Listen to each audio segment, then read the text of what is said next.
ଅଭୟା ସାହିତ୍ୟ ସଂସଦର ସମ୍ପାଦିକାଙ୍କୁ ମୋର ନମସ୍କାର। ମୁଁ ଜ୍ୟୋତ୍ସ୍ନା ରାଉତରାୟ। ଆଜି ଗୋଟେ ଶିଶୁ କବିତା ମୁଁ ପଢ଼ିବାକୁ ଯାଉଛି। ଶିଶୁ କବିତାର ଶୀର୍ଷକ ହେଲା ଯାହାର ଧରମ ଯାହା। ମେଘର ଧରମ ବରସି ଯିବ ସେ ବରଷାର ଧାରା ହୋଇ। ମେଘର ଧରମ ବରସି ଯିବ ସେ ବରଷାର ଧାରା ହୋଇ। ଜଳର ଧରମ ଦାନ କରିଯିବ ସଭିଙ୍କୁ ଜୀବନ ଦେଇ। ଫୁଲର ଧରମ ମହକ ଦେବ ସେ ମନ ଯେତେ ନେବ ମୋହି। ଫୁଲର ଧରମ ମହକ ଦେବ ସେ ମନ ଯେତେ ନେବ ମୋହି। ପୂଜାର ଧରମ ପୁଣ୍ୟ ଅରଜନ ଯୋଗୀର ଭାବନା ନେଇ। ପବନ ଧରମ ବହିଯିବା ପାଇଁ ଭଲମନ୍ଦ ସାଥେ ନେଇ।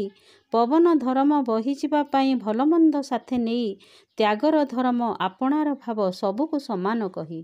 ବିଦ୍ୟାର ଧରମ ସମର୍ପଣ ଖାଲି ମହତ କଥାକୁ କହି। ବିଦ୍ୟାର ଧରମ ସମର୍ପଣ ଖାଲି ମହତ କଥାକୁ କହି। ଜ୍ଞାନର ଧରମ ଭେଦଭାବ ବୋଲି ଅଜ୍ଞାନତା ନେବ ଧୋଇ। ଆଲୋକ ଧରମ ହସାଇବ ଧରା ଅନ୍ଧକାର ଯିବ ନେଇ। ଆଲୋକ ଧରମ ହସାଇବ ଧରା ଅନ୍ଧକାର ଯିବ ନେଇ। ସତ୍ୟର ଧରମ ଖୋଲା ହୃଦୟରେ ଭାବନାକୁ ଦେବ କହି। ସତ୍ୟର ଧରମ ଖୋଲା ହୃଦୟରେ ଭାବନାକୁ ଦେବ କହି। ଆଶାର ଧରମ ଅଦେଖା ପାହାଚ ଚଢ଼ିବ ସପନ ନେଇ। ଆଶାର ଧରମ ଅଦେଖା ପାହାଚ ଚଢ଼ିବ ସପନ ନେଇ। ଶାନ୍ତିର ଧରମ ନୀରବତା ବୋଲି ଯୁଗେ ଯୁଗେ କହେ ମହି। ଶାନ୍ତିର ଧରମ ନୀରବତା ବୋଲି ଯୁଗେ ଯୁଗେ କହେ ମହି। ଯୁଗେ ଯୁଗେ କହେ ମହି। ଯୁଗେ ଯୁଗେ କହେ ମହି। ଧନ୍ୟବାଦ।